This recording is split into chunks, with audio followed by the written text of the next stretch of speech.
अभी हम मौजूद हैं गवर्नमेंट इंजीनियरिंग कॉलेज खगड़िया के एमटीई लैब में, जहां आपको विभिन्न प्रकार के मशीनें मेरे पीछे नज़र आ रही होंगी। यह सब मशीनें मटेरियल टेस्टिंग के लिए यूज में लाया जाता है।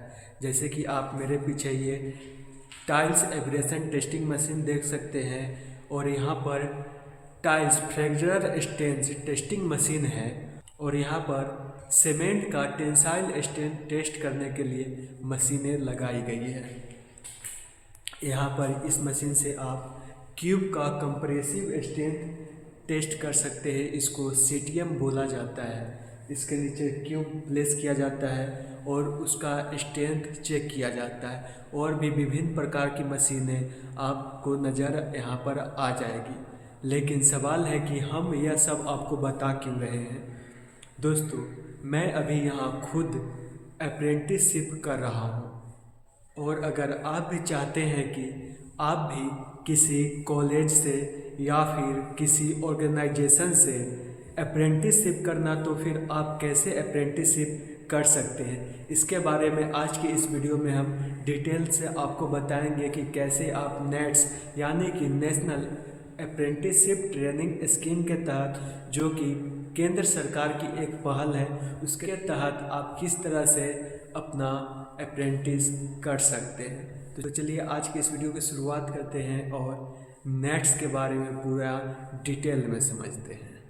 तो चलिए सबसे पहले समझते हैं कि अप्रेंटिसशिप होती क्या है। अप्रेंटिसशिप एक तरह का on the job training program होता है, जिसमें आप किसी कंपनी में काम करते हुए ही प्रैक्टिकल स्किल लर्न करते हैं।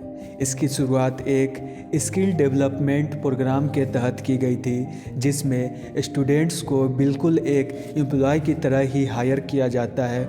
उसको एक एम्प्लॉय की तरह ही काम करना होता है और उसको एक एम्प्लॉय की तरह ही पेमेंट भी दिया जाता है।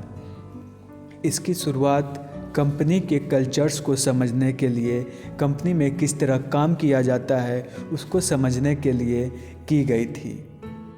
अप्रेंटिसशिप में कंपनी की तरफ से आपको food allowance, accommodation allowance, stipend money और अप्रेंटिसशिप कंप्लीट होने के बाद आपको सर्टिफिकेट भी दिया जाता है। सरकार ने अप्रेंटिसशिप के लिए 2 स्कीमें चलाई हुई है। सबसे पहले आता है नेट्स का यानी कि नेशनल अप्रेंटिसशिप ट्रेनिंग स्कीम, और दूसरा आता है नेप्स का यानी कि नेशनल अप्रेंटिसशिप प्रमोशन स्कीम। इस दोनों स्कीमें के तहत ही स्टूडेंट्स जो कि 10th पास कर चुका है, 12th पास कर चुका है, ITI डिप्लोमा या फिर बीटेक पास कर चुका है, उन्हें अप्रेंटिसशिप की ट्रेनिंग दी जाती है। तो चलिए अब जानते हैं कि अप्रेंटिसशिप ज्वाइन करने का प्रोसेस क्या होता है। सबसे पहले तो आपको डिप्लोमा, बीटेक या फिर ITI पास होना ज़रूरी होता है। ITI डिप्लोमा, बीटेक पास होने के बाद आप नेट्स के वेबसाइट पर जा सकते हैं, वहाँ पर अपना रजिस्ट्रेशन कर सकते हैं। रजिस्ट्रेशन कंप्लीट होने के बाद वहाँ से आपको नेट्स आईडी दी जाती है।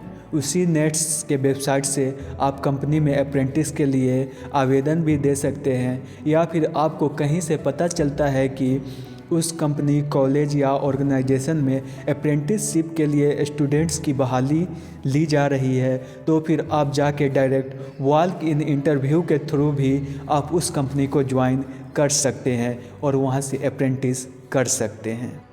तो चलिए अब जानते हैं कि अप्रेंटिसशिप के क्या फ़ायदे हमें जनरली देखने को मिलते हैं। अप्रेंटिसशिप का तो सबसे बड़ा फ़ायदा यही होता है कि आपको रियल लाइफ इंडस्ट्री का एक्सपीरियंस आपको मिल जाता है। जी हाँ, आपको इंडस्ट्री का एक्सपीरियंस मिल जाता है, जिसके बाद से आपको किसी भी कंपनी में काम करने में ना तो किसी प्रकार का डर या फिर घबराहट का सामना करना पड़ता है। आपको वहाँ से काफ़ी सारे स्किल्स का भी डेवलपमेंट हो जाता है।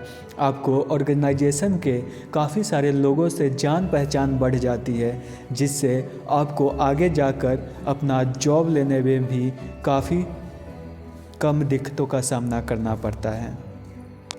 साथ ही आपको मंथली डिप्लोमा होल्डर्स को 10,000 रुपये और बीटेक होल्डर्स को 15,000 रुपये स्टाइपेंड मनी भी मिल जाती है। यही हमारे अप्रेंटिसशिप का फ़ायदा देखने को मिलता है। और अप्रेंटिसशिप का आपको नुकसान क्या देखने को मिलता है, चलिए उसके बारे में भी बात कर लेते हैं। अप्रेंटिसशिप में आपको काफ़ी कम स्टाइपेंड मनी दी जाती है। काम तो आपको एक रेगुलर एम्प्लॉय की तरह ही कराया जाता है, लेकिन उसका अप्रेंटिस का पे स्केल काफ़ी लो होता है। अप्रेंटिसशिप में आपको पढ़ाई करने के लिए भी प्रॉपर टाइम नहीं मिल पाएगा, क्योंकि आपको वहाँ पर एक एम्प्लॉय की तरह ही काम करना होता है, जिसके कारण आप वहाँ पर रहकर अच्छे से पढ़ाई करने में सक्षम नहीं हो पाते हैं। आपको 1 साल के बाद ही अप्रेंटिस से निकाल दिया जाता है, जो कि अप्रेंटिसशिप का सबसे बड़ा ड्रॉबैक होता है। तो आज के इस वीडियो में हम देख चुके हैं कि अप्रेंटिसशिप क्या होता है, अप्रेंटिसशिप कितने दिनों के लिए होता है, अप्रेंटिसशिप में कितना स्टाइपेंड मनी आपको दिया जाता है और अप्रेंटिसशिप ज्वाइन करने का प्रोसेस क्या होता है। अगर आपको इस वीडियो के देखने के बाद अगर आपको अप्रेंटिसशिप के बारे में किसी भी प्रकार का क्वेश्चन आपके मन में उठता है, तो आप नीचे कमेंट बॉक्स में हमसे पूछ सकते हैं। अगर आपको वीडियो अच्छा लगा हो तो वीडियो को लाइक, चैनल को सब्सक्राइब ज़रूर करें और अपने दोस्तों के साथ भी वीडियो को शेयर कर सकते हैं जो किसी कंपनी से अप्रेंटिसशिप करना चाहते हैं। मिलेंगे फिर एक नए वीडियो में, तब तक के लिए जय हिंद।